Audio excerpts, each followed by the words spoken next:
Good morning, all. Welcome back to Sew Granny Sew. So we were working on our Humble Beginnings quilt kit, but I have got so much scraps from so many projects. I don't know if you can see how full that bin is, but it's like over full. I cannot get it back on the case or the bookcase it sits on. So we're going to go ahead and making some our own fabric with scraps and get some of this used up. So I'll bring you over to the sewing machine with me. Let's get started. Sewing machine table. So I have all these small triangles and so forth for making the wolf quilt. So I'm not even going to bother ironing them. I'm just going to find some like sizes. So we have these strips here. We have some squares, different sizes of squares. So we're just going to go ahead and start with these strips. And we're just going to take one strip and sew another one right on top of it. And we will just keep adding to it, just making sure we have one edge lined up. So we'll go ahead and get that started. I am going to put a 1/4 inch seam on all of it.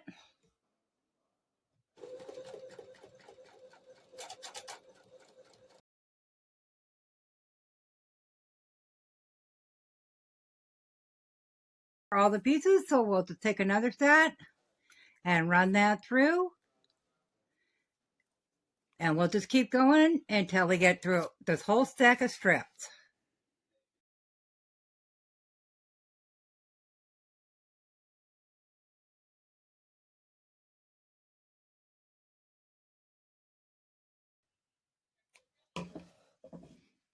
Okay, and once we have them strips sewn together, we'll take a break here quick, cut these apart.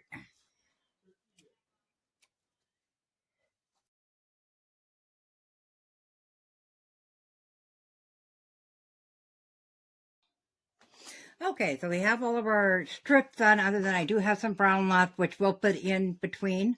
So we have them on the first run. So now we're going to open them up. I do have a few here that were a little bit bigger. So we're just going to open it up and attach it to, say, this brown one here. So we're just mixing up the colors.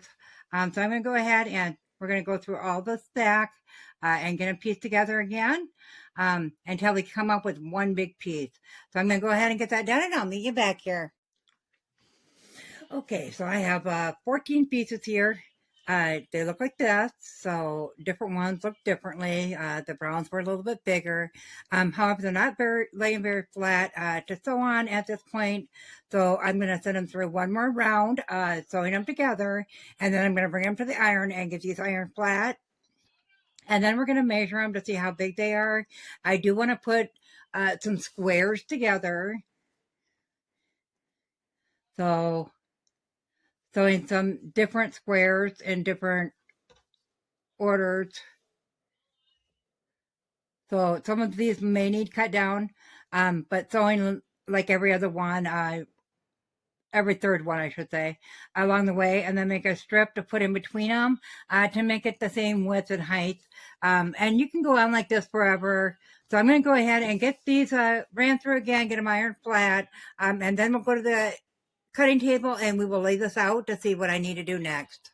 I have all these sewn like that, and I just did sew a strip of blocks together, and I ironed that one, and that one seemed to be okay. Nothing bad on that one, and that one's holding up, but I did that with a lukewarm iron. So when I went to iron these ones, and I was just ironing them all one way, I noticed my iron was getting kind of sticky like, and I thought that was odd. It usually does that if it's not warm enough. Sometimes it will. However, when I ironed it, and I just had it lay in here and went to pull it like this to flatten it, watch. It pulls apart. So this is just a lesson about watch what kind of thread you buy. So I bought on a Facebook for sale group, one of the sewing groups, I had bought some Maxi Lock, and that one, you know, it got polyester in it. So if it gets too hot, it will kind of curl at the end. But when I tested the 3 strands together, 3 different threads together, this one was fine. I could still use that with quilting. This one is a glow in the dark, and I have others from the same company. I have that taped on so the threads don't go loose. And they're just made in China or whatever. And you can tell by the tubes, it's the same company and stuff that makes them. And I use these ones, and these ones are fine. I've never had a problem with ironing with them. However, this one, and I've got the iron warmed up. And I was just going to show you this. Because I thought this was the strangest thing. Because I've really researched whether you could use serger thread to sew with. It's got less plies, not as sturdy because you use 3 to 4 strands when you're serging and so forth.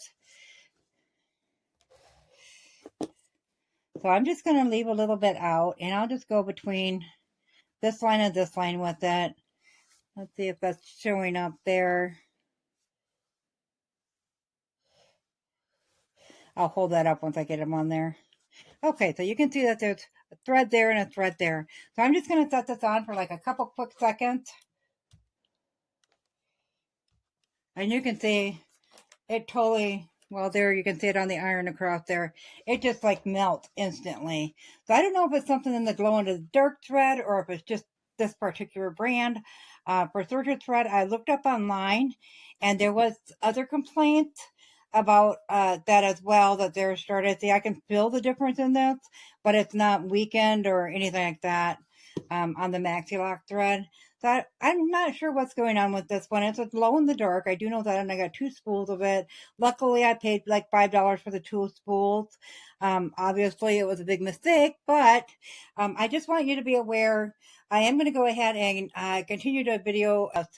So I'm going to have to restitch all this, and I have them all resewn now with regular thread that I know you can iron. So we did get those iron flat, and I just ironed them all one way. That is really challenging to try to stitch back over the line you already stitched, but I managed to get it done. So I did get a strip of the blocks put together as well, and as you can see, we do need to trim that off along there.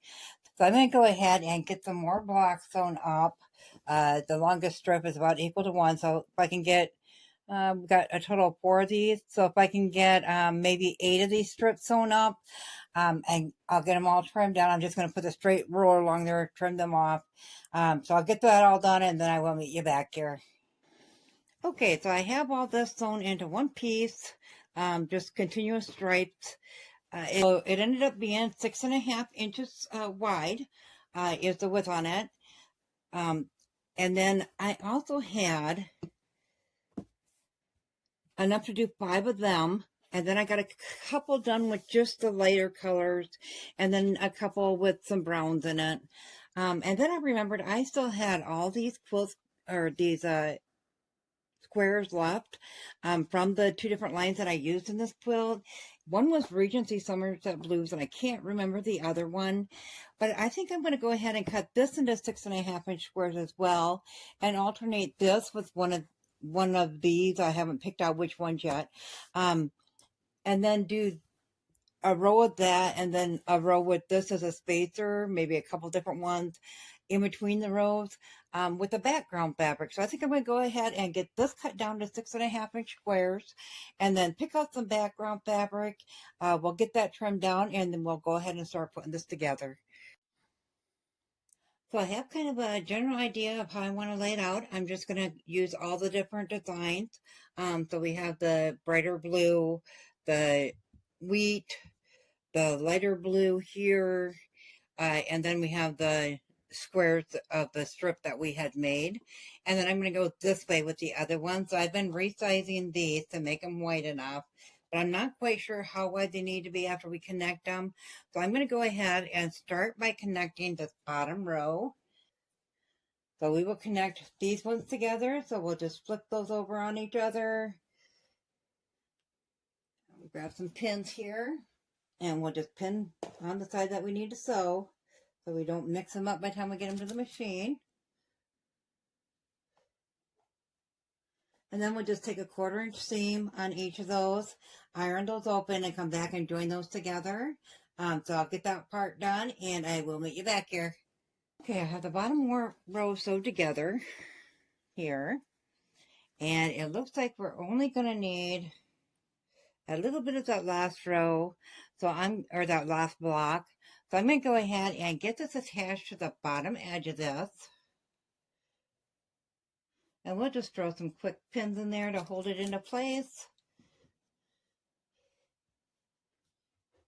That to the sewing machine, so a 1/4 inch seam on that, iron that open, and then we'll go ahead and get started on row number 2. So we have row number 1 all sewn together. So that is what it looks like. So we are just going to go ahead and clip off this end piece here to make it even with the rest of it. And then we'll have that little extra piece. I'm going to leave a little bit extra on there. We can trim that up later. Extra piece to put at the end of a row if we need it. So we're going to continue doing this with row number 2 and finish the rows up so we have them all together. And then we'll start putting them together with the strips in between. So I have the first half put together. So this is what it looks like. So we just have the second half left to go.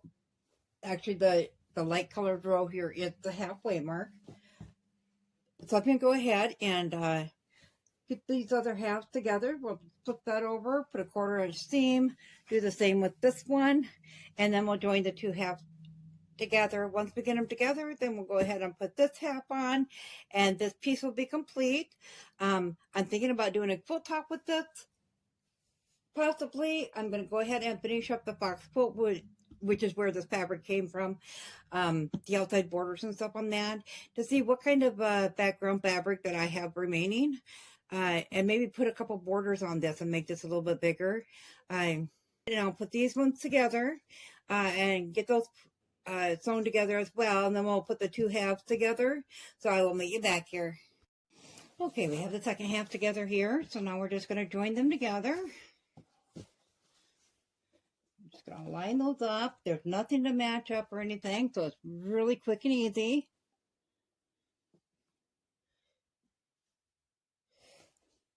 Just gonna make sure your ends are lined up.